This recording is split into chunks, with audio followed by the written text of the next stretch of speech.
Macoser, para sus productos Singer y Florencia. Presenta con exclusividad este programa de difusión educativa y cultural.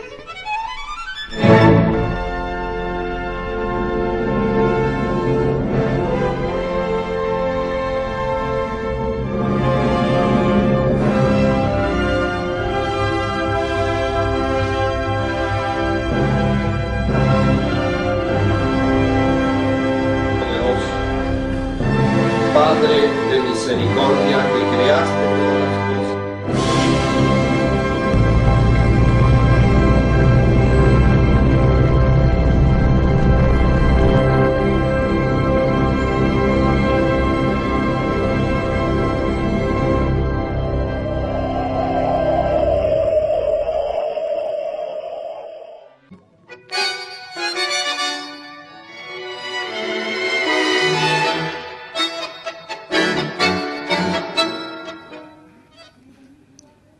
En este bloque de Huellas vamos a hablar de la vida de uno de los personajes más relevantes de la primera parte de la historia de la ciudad de San Francisco, uno de los hombres más influyentes, uno de los hombres más determinantes y un empresario que alcanzó un vuelo de características extraordinarias, pero que también su empresa, ya después de que él falleciera, también fue protagonista de una estruendosa caída.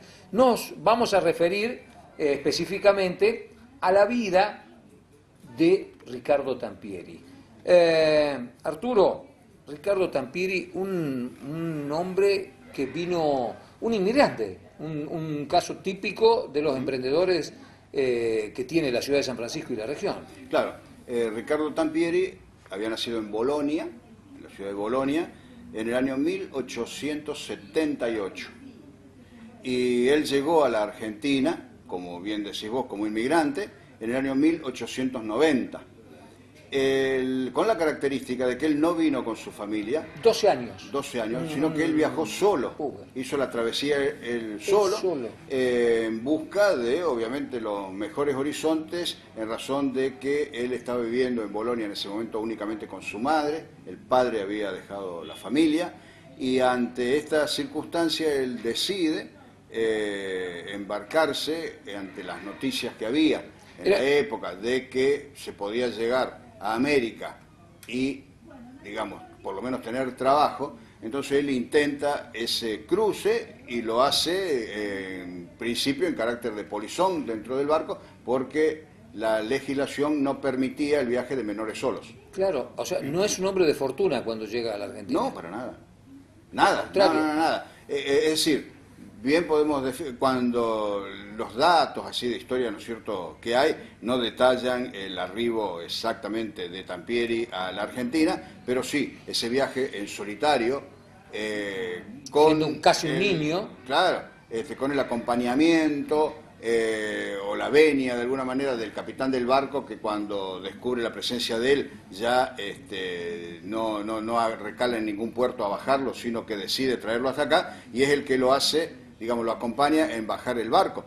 Pero desde ese momento en adelante, él queda en Buenos Aires de 1890, solo, y podemos definir que fue un chico de la calle.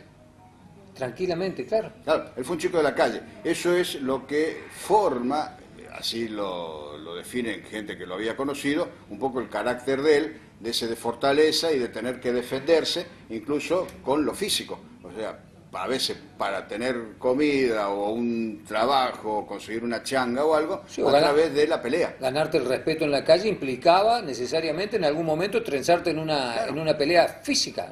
Con otros chicos que estaban en la misma condición. Exactamente, claro, para ganarse un espacio, para ganarse un Así lugar, que para ganarse su comienzo, digamos. Esto explica algunas de sus conductas posteriores también. Sí, hasta adulto y hasta los últimos años de su vida, ¿no? Un tipo que no tenía ningún inconveniente en irse a las manos, digamos. Para nada. Bien. Es más, ya lo vamos a ver en algún momento, donde él incluso pelea, siendo ya adulto, grande, con personas que son autoridades, ¿no es cierto?, físicamente. Pelea con... Se agarra las piñas. Sí, directamente. Así directamente. Bien, él entonces tiene un comienzo muy humilde, como peón, como lo que podía ser una persona que no tenía ningún tipo de instrucción en el momento, ni ninguna capacitación, ni tampoco estado físico suficiente como para hacer grandes cosas, porque era un chico de 12 años. El tema es que en esa actividad él va creciendo en Buenos Aires, se va luego al interior de la provincia de Buenos Aires, siempre con trabajo pesado, siempre como peón rural, y así termina en algún momento por la zona de Bahía Blanca, muy al sur de la provincia de Buenos Aires. Y lejos de San Francisco. Lejos de San Francisco, San Francisco ni figuraba pienso en los planes de él para nada. El tema es que él llega después a la zona de San Justo, acá del departamento de San Justo, sobre finales ya de la década de 1890, siendo una persona joven, ¿no es cierto?, de 18, 19 años, 20 años, llega a nuestra región en un carácter como de tropero.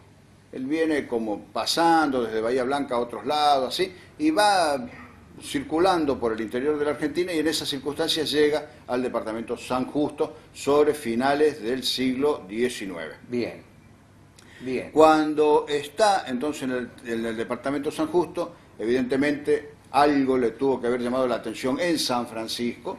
Era evidentemente el pueblo más próspero que había en ese momento también, así que él viene siempre en la búsqueda de trabajos, llega a San Francisco y es acá donde él conoce a Pascual Viava. Pascual Viava era un italiano también, que en San Francisco tenía una fábrica de pastas secas, que se había inaugurado, se había fundado en un edificio que estaba en calle Salta y Sarmiento, sí, actualmente, y casualmente esa fábrica se pone en funcionamiento en el año 1890, cuando San Francisco era, pero apenas Imagínate, un proyecto. ¿No? Claro, a 4 años de la fundación de la colonia. De la fundación de la colonia, a 2 años de que había pasado el ferrocarril por aquí. El ferrocarril acá. Claro. Estamos hablando de una localidad que habrá tenido 1000 habitantes, sí, 1500. 1500, 2000 a lo sumo, ¿cierto? O sea, era prácticamente nada, pero ya era lo más atractivo que había dentro del departamento San Justo desde el punto de vista económico. Claro, y ya tenían un mercado suficiente para que alguien piense, por ejemplo, en una fábrica de pasta seca. Claro, ten en cuenta que había un solo molino, que era el de Iturraspe, porque el molino Meteoro de la familia de Carlos Buero Romano llega en el 92, claro, o se inaugura en el 92, en el 90 lo deben haber estado construyendo. Bien, él llega entonces a ahí toma contacto con lo que después sería... Claro, la empresa de él, claro, lo que va a ser... Pero no solamente con la empresa, sino que ahí conoce a la hermana del dueño de la empresa, que era Rosa Viava, claro, ¿no es cierto? 2 personas jóvenes de la misma edad, los dos son del año 1878. Bueno, se enamoran, se casan, ¿no es cierto? Y él pasa a ser socio de su cuñado, de Pascual Viava. Claro. Y si bien Pascual Viava fue el iniciador de la empresa, fue la persona que hasta este tiempo, ya hacía como 12 años que estaba trabajando con la fábrica de pastas secas, el que viene a darle el impulso, ¿no es cierto?, la creatividad, la parte más empresaria, es Ricardo Tampieri.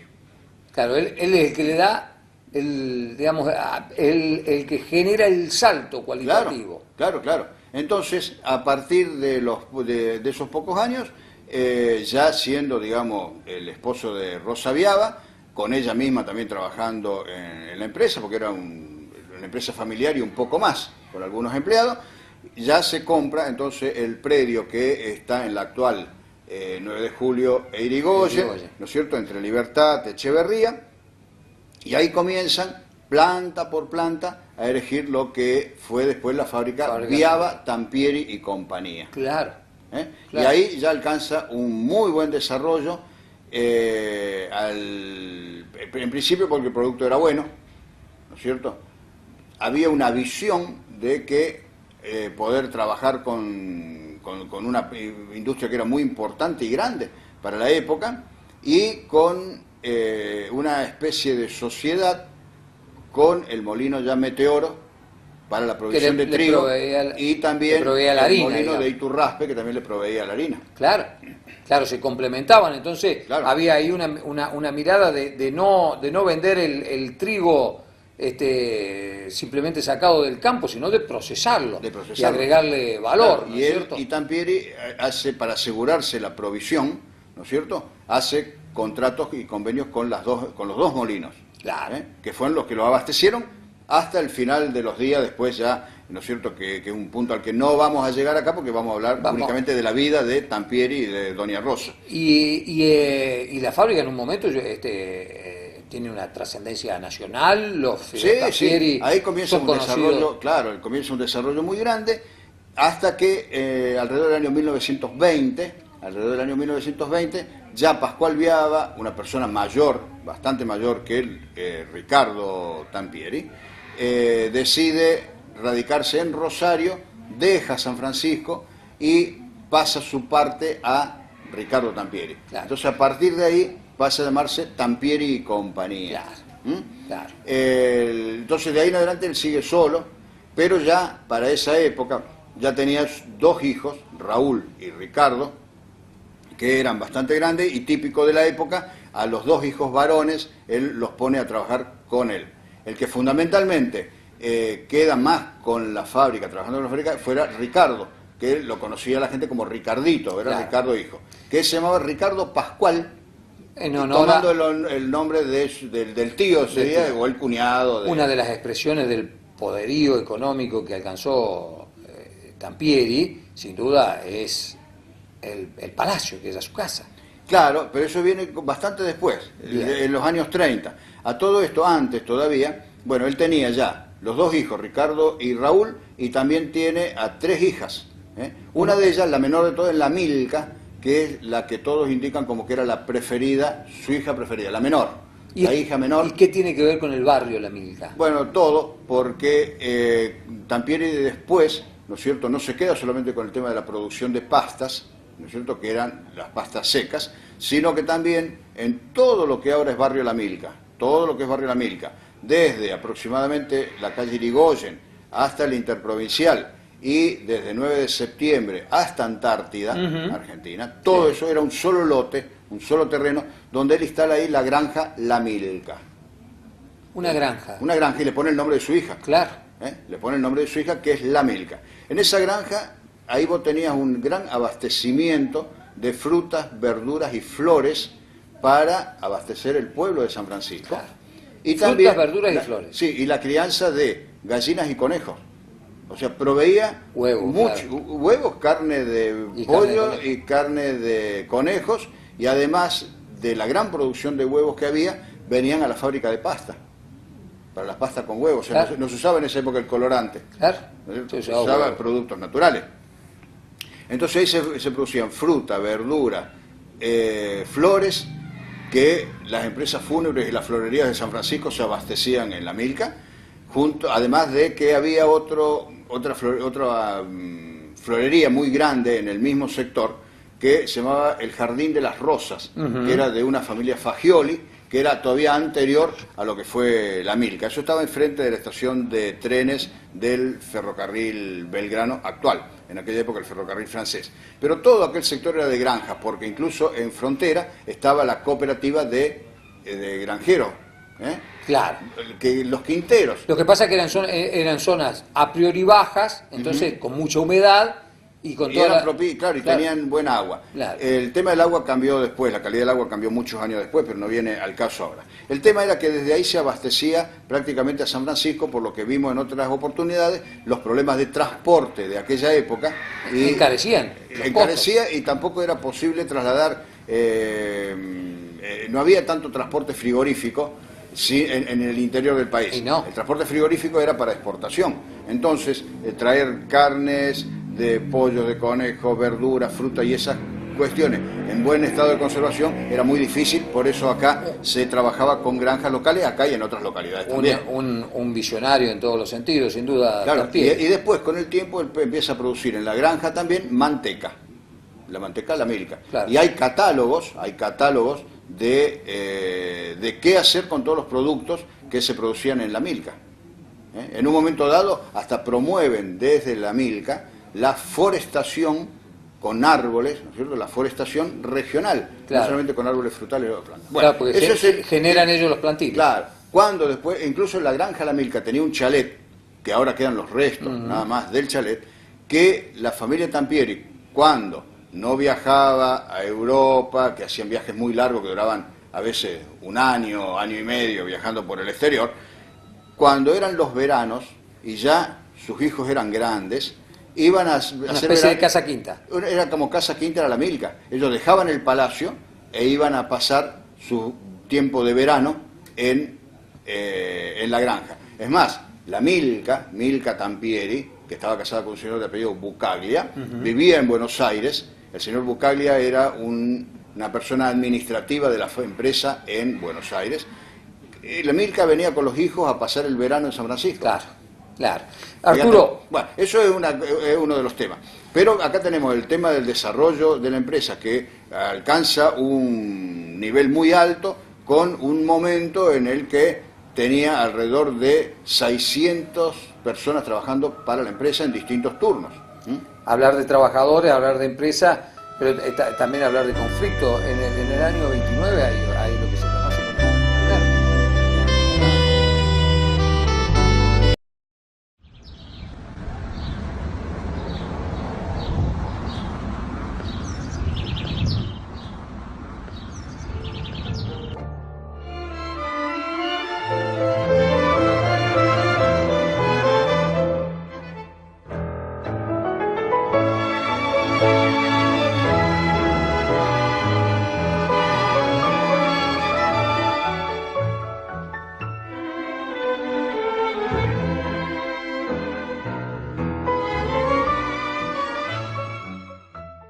Eso es uno de los temas.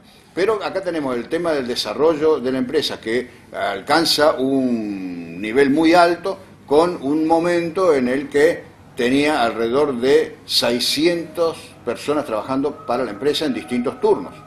Hablar de trabajadores, hablar de empresa, pero también hablar de conflicto. En el año 29 hay lo que se conoce como el primer Claro, en el año 29 se plantea en el marco de diferencias que había a nivel nacional, de reclamos que se hacían en todo el país, algunos por cuestiones salariales y otros por el cumplimiento de horarios, que era algo que todavía costaba mucho imponerlo, las 8 horas de trabajo, ciertos reconocimientos sociales, en fin, que ya había dado el presidente Hipólito Yrigoyen.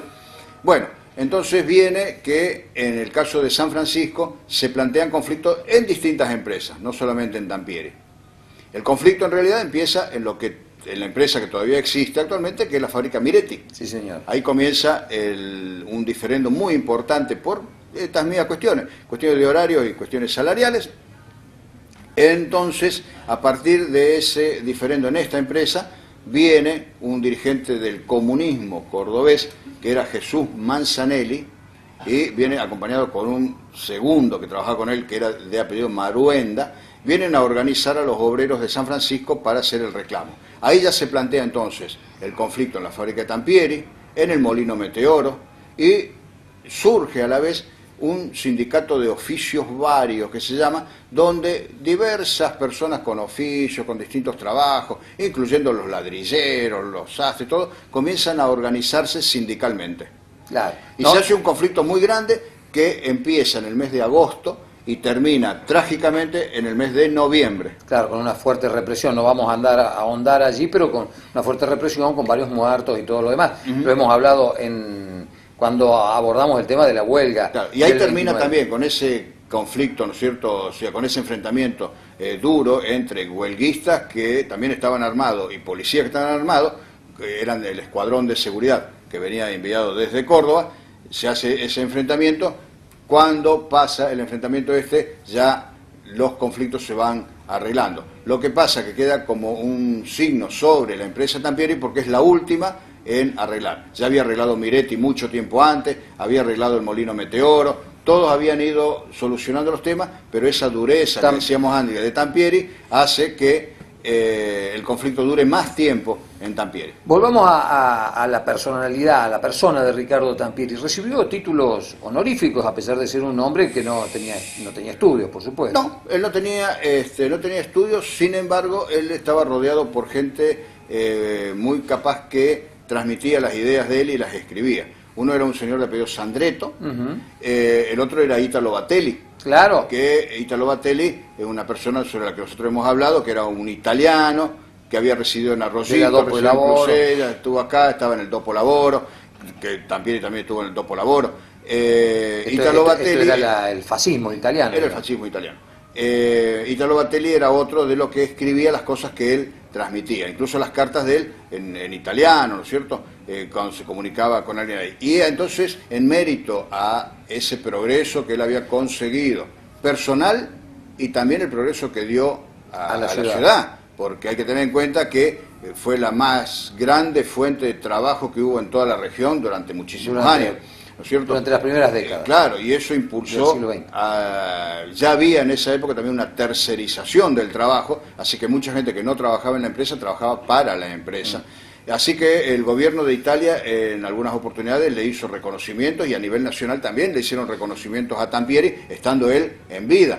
Es más, en algunas oportunidades él hasta tuvo, digamos, algún trato ya en el final de su vida con el gobierno del peronismo. Hablaban de un vínculo, de una relación personal con Perón. Seguramente ellos tienen que haber sido conocidos, nunca se dio a conocer la relación así personal de Perón con Tampieri, pero sí Perón, el general Perón, conocía perfectamente qué es lo que era la fábrica Tampieri, y hay que tener en cuenta que Tampieri era proveedor del ejército. Claro. Y cuando los gobernadores que teníamos en Santa Fe ya eran del peronismo y venían a San Francisco, no dejaban de vincularse con Tampieri y no dejaban de ir a visitar la fábrica de Tampieri. Era un gran productor de trabajo también, que generaba mucho trabajo. Si bien estaba esa relación con el gobierno peronista, no quedaban tampoco de lado los conflictos con los sindicatos manejados por el peronismo, que era el sindicato de los molineros, por un lado, ¿no es cierto?, y también los de los fideros, que eran otros. Una contradicción típica del desarrollo del peronismo. Para acentuar este tema de la personalidad de Tampieri, en el sentido de que era un tipo que no tenía ningún problema en determinadas circunstancias en llegar a la violencia física. En algún momento sufrió una detención por un episodio estuvo de detenido. Ese fue por un problema que estuvo planteado en Córdoba, incluso un nieto de él lo trata en un libro, las crónicas, ¿no es cierto?, del inmigrante boloñés que había escrito el nieto suyo, que era Ricardo Tampieri. También Ricardo era un nombre dentro de la familia, digamos, que fue sucediéndose en distintas generaciones.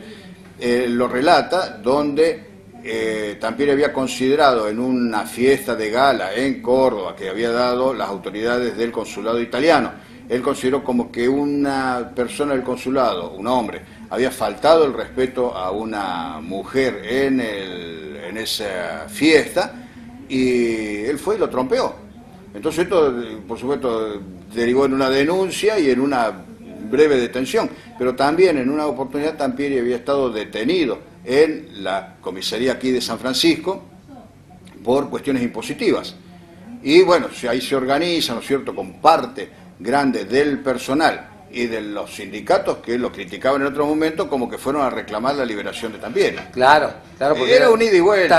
También era el que les daba trabajo, ¿no? Claro. ¿Tuvo alguna figuración en organismos oficiales? Era consultor, era como hay ahora, digamos, se le daba participación en la regulación de precios, ¿no es cierto?, de cereales y de los productos que ellos producían y hacían, porque también hay que tener en cuenta que durante el gobierno del peronismo, que es el final prácticamente de la vida de Ricardo Tampieri, el gobierno ponía, y es típico del peronismo, el tema de los precios establecidos para determinados productos. Claro. Entonces, una de los consultados para la fijación de esos precios era precisamente Tampieri, que adhería a todas las campañas estas de promociones de precios que hacía el peronismo. Tampieri adhería con sus productos. Sí. Y bueno, vos habías hablado antes sobre el tema del Palacio, que es lo más emblemático que ha quedado también... Que es un poco la expresión de un poderío económico extraordinario, ¿no? Claro. Y de la extraordinaria movilidad social que tuvo como característica la Argentina, de que alguien que llegó y que era un polizón en un barco, que era un chico de la calle... pocos años después. En pocos años, relativamente poco, 30, 40 años después, es un empresario de un poderío extraordinario. Sí, y en el interior del país, lejos de todo, porque Sí, señor. distinto es hacerlo en una ciudad con puerto, como fuese Buenos Aires o Rosario. Sí, señor. Haciéndolo muy desde el interior del país. Es el caso de muchos otros también, ¿no? Sí, sí. Pero de muchos otros en otros lugares del país, quiero decir, ¿no? El caso del Palacio viene que se comienza a construir en el año 1930, inmediatamente después de terminado ese conflicto trágico del cual la empresa había sido protagonista también, junto con otras empresas. Claro, y en plena época de crisis, la crisis del 30. Ese es un proyecto de un arquitecto rosarino que se llama Crescencio de la Rúa, que hay otras obras en San Francisco también de Crescencio de la Rúa. Por ejemplo, todo lo que eran los grandes almacenes Buero, encargados por la familia Buero. Antes de que se construya el Palacio, ya Crescencio de la Rúa había hecho esas obras en San Francisco. Y el Palacio en sí, aparte de la ostentación que significaba, porque era una ciudad que todavía no tenía ni una calle con adoquinado, no había agua corriente, claro, en San Francisco tampoco, las construcciones eran bajas, a lo sumo de 2 plantas, pero nada que ver con lo que era el Palacio, e incluso hasta el momento en que él se muda después al Palacio Tampieri, a su propiedad, él vivió en una casa absolutamente humilde, una casa muy sencilla, o sea, hace un salto completamente distinto, o sea, ni siquiera era una casa de la categoría de la que vemos hoy todavía de aquella época, mucho menos, ¿no es cierto? Es la casa que se había hecho construir por allá en la década del 10, claro, cuando empezaba la empresa, y mucha parte de su atención estaba puesta en el desarrollo de la empresa más que en la de su casa. Bueno, te decía que en el Palacio él cumple con una serie de homenajes en distintos lugares, desde las rejas mismas que tiene al frente, donde repasa con figuras hechas en hierro la colonización, la siembra, la cosecha del trigo, que en definitiva iba a los molinos y que era el sustento de su empresa. Y hay un vitral muy grande que representa a las torres, ¿no es cierto?, que caracterizan a la ciudad de Bolonia, que era su lugar de nacimiento. Entre otras cosas, ¿no es cierto?, que tiene dentro del palacio, bueno, que bien sabemos, ¿no es cierto?, es una obra de arquitectura muy importante. ¿Cuándo muere Ricardo? Bueno, Ricardo Tampieri muere en Italia, él muere en Génova, durante un viaje que él estaba haciendo, porque realizó infinidad de viajes a Europa. Después de los años 30 en adelante, cuando él ya termina con la obra del Palacio, y la empresa estaba consolidada, ya tenía sus 2 hijos varones conduciendo la empresa, que eran Ricardo y Raúl, él comienza con su esposa más a viajar también. Así que hacían frecuentes viajes a Europa. Doña Rosa también tenía un rol muy importante en lo social, porque aparte de haber sido miembro de la Sociedad Damas de Beneficencia, es como esposa de un miembro del Dopo Lavoro, esa entidad filofascista que había en San Francisco y de la cual Tampieri era integrante. El Dopo Lavoro, con sus mujeres, comienzan a organizar lo que era un jardín de infantes para los chicos más humildes de San Francisco, que era un jardín de infantes que iba a llevar el nombre de María Pía de Saboya. María Pía de Saboya era la princesa del Piamonte, que le llamaban, y era la hija de los reyes de Italia. Claro. Era la hija de los reyes de Italia. Esto porque fue un proyecto que comenzó cuando todavía el fascismo gobernaba en Italia. El proyecto se demora, termina la Segunda Guerra Mundial, cae el fascismo, cae la monarquía en Italia, y entonces acá resuelven también, el Dopo Lavoro va diluyéndose y le cambian el nombre de María Pía de Saboya por el de San Francisco de Asís. Es el ISFA. Es el origen de lo que ahora es ISFA, pero era un jardín de infantes. Entonces ahí ponen, luego también, como era muy tradicional en la época, como estaba en Casa del Niño también, que ya venía funcionando con religiosas, traen, ¿no es cierto?, algunas religiosas que trabajan en el jardín de infantes, luego se hace la escuela primaria, después el secundario, y es lo que es el origen de lo que actualmente es Para cerrar, San nos Francisco de decía, Asís. muere en un viaje, ¿en qué año? En el año 1953. Él muere el 7 de junio de 1953, mientras estaba viajando por Italia. Es toda una conmoción la muerte, ¿no es cierto?, de Ricardo Tampieri, por supuesto, porque, bueno, acá cambiaba todo lo que era la conducción de la empresa, venía la sucesión, naturalmente, que, bueno, que ya es otro tema, ¿no es cierto?, que continúa después Sí, de esto, sí. y lo traen a los restos de Eso. Tampieri en barco, y llega en el Conte Grande, un barco emblemático, si los hay, ¿no es cierto?, por el nombre, que tuvo que ver mucho con la inmigración de los italianos. El Conte Grande era, digamos, como la nave insignia, así como fue el Principessa Mafalda, Claro. que se hundió en Brasil. Bueno, en el Conte Grande traen los restos de Tampieri, que es recibido en Buenos Aires por muchos connacionales, ¿no es cierto?, e incluso el capitán del barco, al descender después los restos y todo, es el que hace una oración fúnebre en el puerto de Buenos Aires. Mirá vos la importancia del tipo. Claro, y había connacionales allá de Buenos Aires que fueron al puerto a recibir los restos. Luego se traen a San Francisco, y acá en San Francisco se había organizado todo un duelo en especial por el centro comercial, del cual él había sido miembro, su hijo había sido presidente también, Ricardo había sido presidente, así que salen en caravana a buscarlo, ¿no es cierto?, al cortejo fúnebre para acompañarlo hasta la ciudad.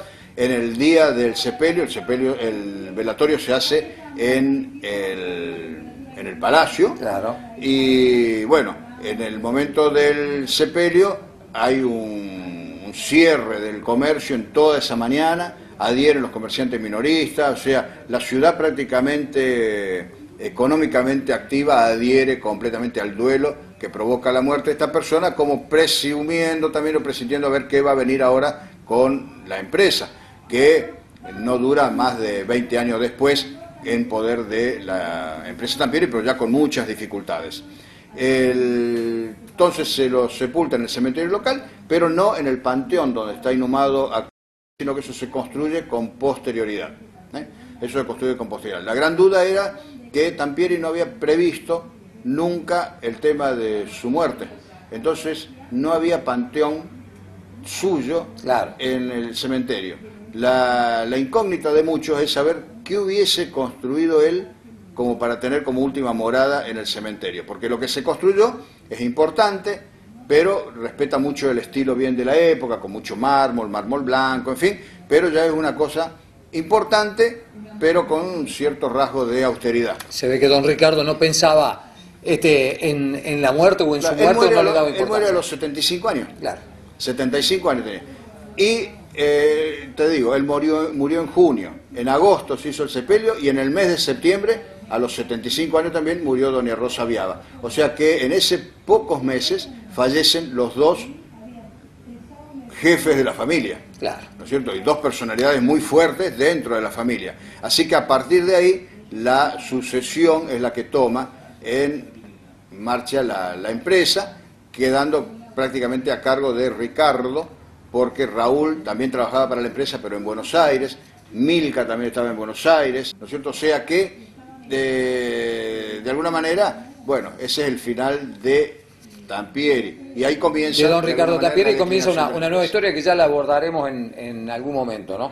Que también termina en el Tampierazo, que ya lo hemos charlado también en alguna oportunidad. La vida de Ricardo Tampieri, apasionante, y nos ha llevado por ello un tiempo especial, ¿no? De allí, de polizón de barco a uno de los empresarios más importantes de la República Argentina. De eso hablamos hoy en Huellas.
Macoser para sus productos Singer y Florencia.